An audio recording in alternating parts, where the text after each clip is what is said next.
and welcome to all of you out there, astrology lovers, astrology students, people who are interested in life, interested in people.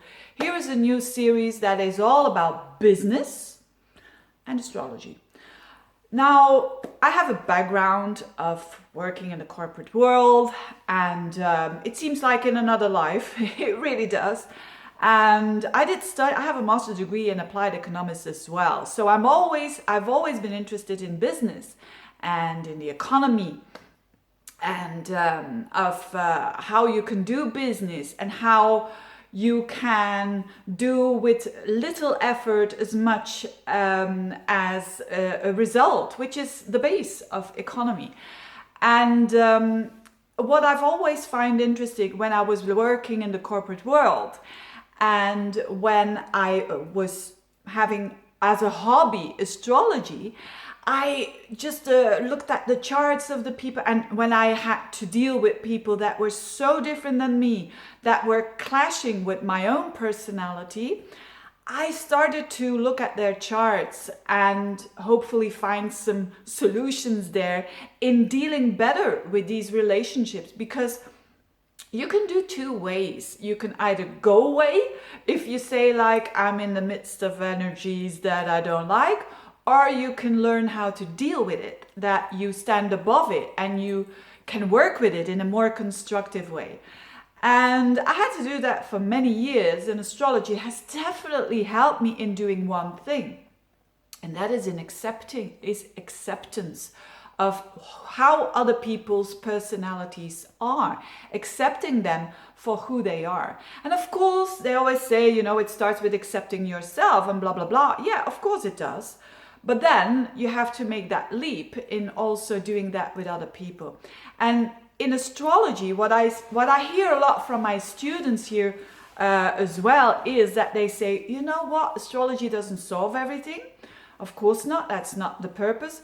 But I understand other people way better where they're coming from.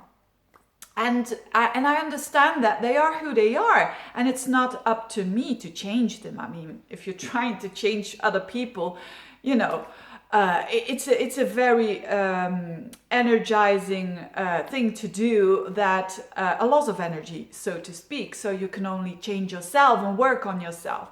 And that's really what I've learned in astrology, that when you're dealing, for instance, at the work office with someone that doesn't take responsibility at all, let's say a colleague, and you are extremely responsible, it's gonna clash for sure.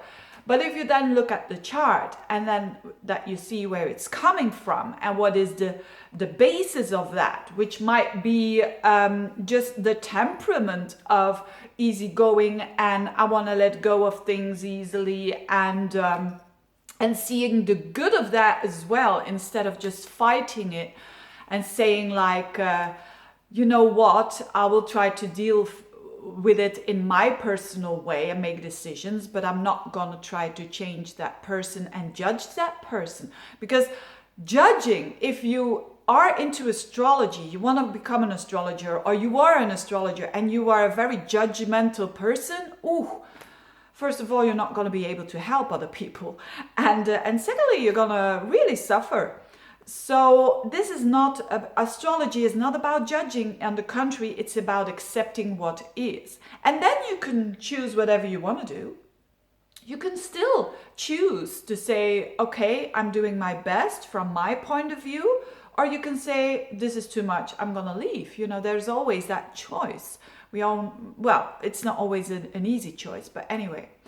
So, and what has helped me tremendously is getting into that state of acceptance, which is actually, and now it's really cheesy, but which is actually love. Because standing above that and seeing that in the bigger picture is love, of course. But again, that doesn't mean to say that you have to be a doormat and people walk all over you. Again, no. So, but doing business with people, if there is, and this is the general, I hope that everyone, before they jump into the signs, because I'm going to make 12 separate videos of the signs, like doing business with Aries, doing business with Taurus, doing business with Gemini, and so on, up until Pisces. But But I hope they watch this video because it's the most important one. It's my intention that I want to say here.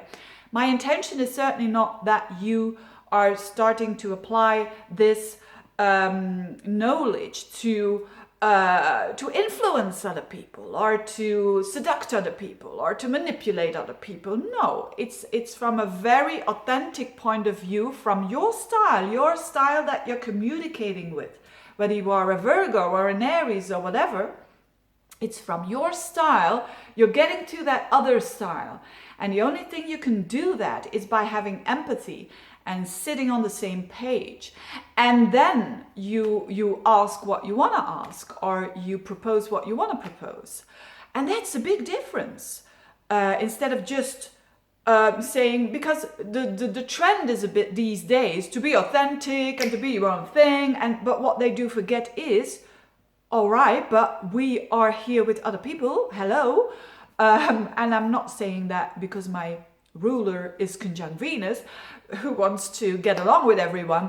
But why I'm saying this is that this is how the world is. We are social beings, and it's about starting from your own authenticity, but then seeing where that other person is coming from. And if you just make those very tiny little adjustments, oh my goodness, you can have such a better relationship, and therefore you can go towards things way, way faster.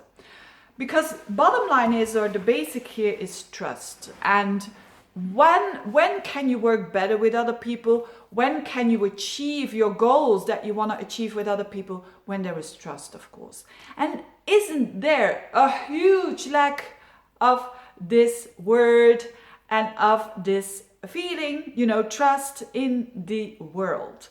There is a huge lack of trust, and that is caused to probably trauma and whatever. But it is very important to, if you want to get along better with other people, if you want to have more peace and loving relationships, there is something that you need to work on, which is the trust. And that doesn't come in one day. Of course not. Of course not. A lot of people who work with leadership and so on, they know it comes from day to day. It comes from when you are a leader in a company. People are not going to trust you overnight. Everyone knows that. They're going to trust you more and more because you do those little things. Because you genuinely, every day you ask, or you every day you just genuinely say hello to your employees. Or when you ask once a week, for instance, how are you? You're doing that in a very authentic way. People feel that. People feel that on an energetic level. But that is repeated day after day. So trust, you need to repeat that, and you need to also understand it.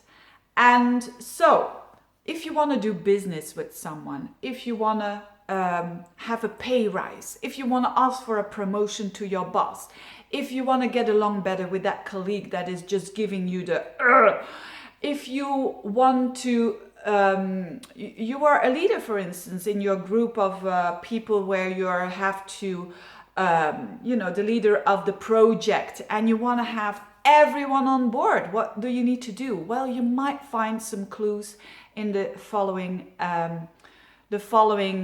videos that I'm gonna make, because it's all about staying authentic yourself, but getting on the same page as someone else. And that's not about losing your authenticity. On the contrary, it's a very loving thing to do and an empathic thing to do, to get just on the same page and to seeing the truth as someone else. And that's what we're going to do in those, what I'm going to do in those other videos, and hopefully you will understand them and work with it yourself. So to give you a very basic example, this is about knowing of course, the chart of the person that you're going to work with. And there are tools nowadays, astro.com, there are so many tools that you can check on the internet if you know the birth date. Of course, if you don't know the hour, then you can at least check the birth date, and you will have some information. But what I'm meaning by, like for instance, I'm going to start with a video of Aries.